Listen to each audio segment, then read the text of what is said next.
আমি মোর অজান্তে দুইটা বাড়ি দিছি তারে, দুই তিনটা একটা বাড়ি মনে হয় বেজাগায় পড়ে অ্যাক্সিডেন্ট হয়ে গেছে। আমরা সাথে সাথেই আমরা থানায় আসছি। নামাজ পড়ছি, আল্লাহর কাছে বলছি, আল্লাহ আমার সন্তানটি ভালো বানাই দেন।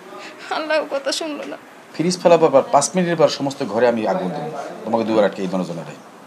এখন আমরা কি করতে পারি আর?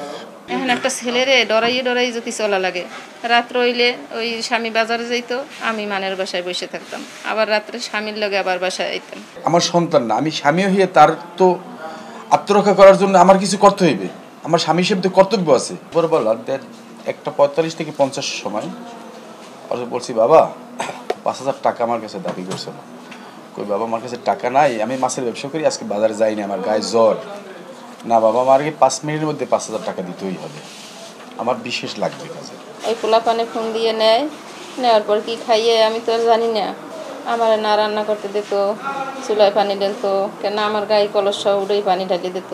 আমি বের হবো, আমি বলছি বাবা আমার কাছে দেখো টাকা নাই। আমি বলছি অনেকক্ষণ, বাবা তুই এখান দিয়ে যা। আমি কখনো ওর গায়ে হাত তুলি নাই, কোনো সময়ও না। বাবা তুই এখান দিয়ে চলে যা।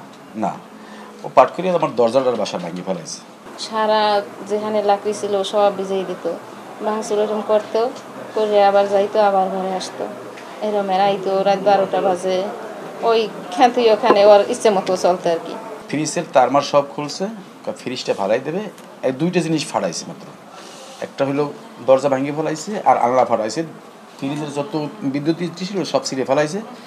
3 মিনিট সময় দেবেন তোমার, 3 মিনিটের মধ্যে যদি আমার টাকা না দাও আমি ফ্রিজ ফালাই দেবো।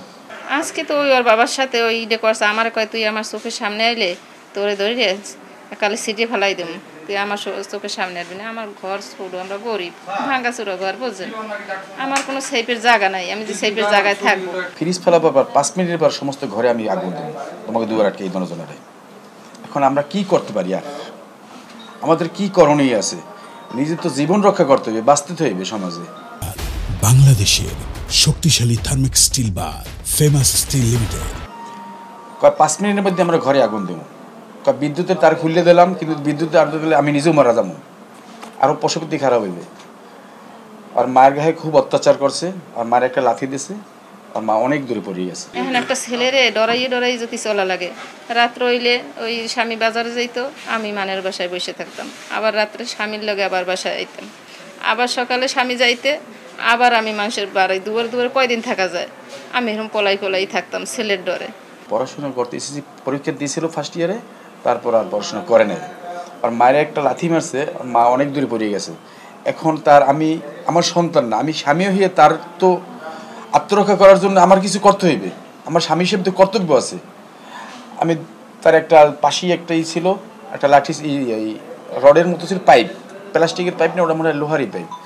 আমি মোর অজান্তে দুইটা বাড়ি দিছি তারে, দুই তিনটা একটা বাড়ি মনে হয় বেজাগায় পড়ে অ্যাক্সিডেন্ট হয়ে গেছে। আমরা সাথে সাথেই আমরা থানায় আসছি, আমরা মনে করছি নাই। পলাই থাকার কারণে ওই বাবায় আইতো, ফোন দিত, কইতাম আমি বসেন আমি রান্না করি, আর হে না বসলে রান্না করতে পারতাম না, খাইতে পারতাম না আমরা কেউ।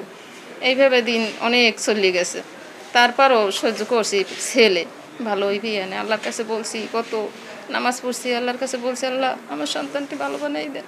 আল্লাহ কথা শুনলো না, শেষ মাস তো এই ঘটনা হয়ে গেল। ছোটবেলা হইতে লালন পালন করে কে চায় যে সন্তানকে, শুধু একটু বিড়াল পালে তার গায়ে তো হাত তুলতে চায় না, সন্তান তো অনেক কাছের। আমি ওরে অনেকবার যাইতে বলছি, তারপরও আমি একটা পিড়ে দিয়েছি মতন আমার গলা চাপে ধরছে। এখন আমার বাঁচার জন্য তো আমার কিছু করতে হবে, বাঁচার জন্য হাতের পাশে লাঠি পেয়েছি। একটা সামরাই 2 দিন আগেই বাসায় ও ঘুমায়, ওরে উঠেই নেছে, ও একটা গামছা কান্দে দিয়ে হেফের গেছে রাস্তার খুলে, যাই কি করে এসে তা তো জানি না। ছেলেটা চলে গেছে, আর ফেরত আসবে না। কিন্তু আমাদের পার্শ্ববর্তী এলাকায় আরও এরকম অঘটনা ঘটতে আছে রেগুলারই। কিন্তু এই মাদকটা যদি বন্ধ না করে, সেটা আরও অনেক ছেলে মেয়ে নষ্ট হয়ে যাবে। আর মোবাইলে যারা ফোন দিয়েছে তাদের আমি একটু শাস্তি দিয়ে। আজকে যে ঘটনা হয়েছে বেলা 2টোর দিকে, তার মাকে হাসান ফোর্স করছে 5,000 টাকার জন্য চার্জ। সেই টাকা দিতে পারবে না বা দিতে অস্বীকার করায় সে তার প্রথমেই তার মাকে মাইটে শুরু করছে, মাইটপিট যেটা করে। তখন তার বাবা এই তার স্ত্রীকে তার ছেলের কাছ থেকে বাঁচানোর জন্য যে আঘাত করছে, এই আঘাতের কারণেই সে গুরুতর অসুস্থ হয়ে গেলে হাসপাতালে নেওয়ার পরে তাকে মৃত্যু ঘোষণা করে। তো এই বিষয়ে আমরা তদন্ত করে, মামলা হচ্ছে, তদন্ত করে আরও বিস্তারিত আমরা এ বিষয়ে জানাতে পারবো বা তদন্ত